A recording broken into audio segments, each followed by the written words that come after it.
মরশুমটা যখন এই জিনিসের হয় তখন সবারই জীব কিন্তু খানিকটা লালসায় ভরে থাকে, কি তাই তো? প্রকৃতির বুকে সৃষ্টি এই জিনিস, তা সে ভগবানের দান হোক কিংবা অন্য কিছু, মরশুম উপযোগী সমস্ত জিনিসই কিন্তু আমাদের কাছে পৌঁছে যায়। যেমন গ্রীষ্মের এই দাবদহে এই সময় মুখে খানিকটার বেশি রুচে এই টকজাত জিনিস, আর তাই আমাদের হাতে আসে আম, যা দিয়ে খানিক জোড়ায় গ্রীষ্মের ঘাম। বাংলার প্রত্যেক বাড়িতেই কিন্তু এই জিনিস আপনারা প্রত্যেকেই পাবেন, তা সে নানান রূপে। হয়তো কেউ আম কেটে শুকনো করে রাখে, কেউ আবার তা দিয়ে নানান ধরনের সুস্বাদু সব আচার বানায়। আপনিও যদি আচার প্রেমী একজন ব্যক্তি হয়ে থাকেন তাহলে চটজলদি আপনার প্রিয়জনদের সঙ্গে এই ভিডিওটি শেয়ার করুন। আর যদি আপনি আম প্রেমী হয়ে থাকেন তাহলে আপনার প্রেমের কথা কমেন্টে অবশ্যই তুলে ধরতে পারেন। আপনি ভিডিওটি কোথা থেকে দেখছেন তা জানাতে ভুলবেন না কিন্তু।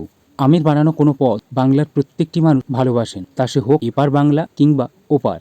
আমের কোন পদ আপনার বেশি প্রিয় তা জানাতে অবশ্যই পারেন কমেন্ট বক্সে। তবে এবার প্রশ্ন কিছু মানুষের কাছে, যারা চুঁই ঝাল খেতে ভালোবাসেন তারা বলতে পারবেন আম এবং চুঁই ঝাল দিয়ে কোনো পদ বানানো যায় কি? যদি জানা থাকে তাহলে কমেন্টে অবশ্যই জানাতে পারেন। এত আম কাটলাম, এর আয়োজন কি তা জানাবো পরবর্তী ভিডিওতে। ভিডিও আসছে খুব শীঘ্রই। পরবর্তী ভিডিও দেখার জন্য চোখ রাখুন ব্লগার সৌরভের ইউটিউব চ্যানেলে এবং চ্যানেলটি সাবস্ক্রাইব করে পাশে থাকুন। এখন সবাইকে টাটা।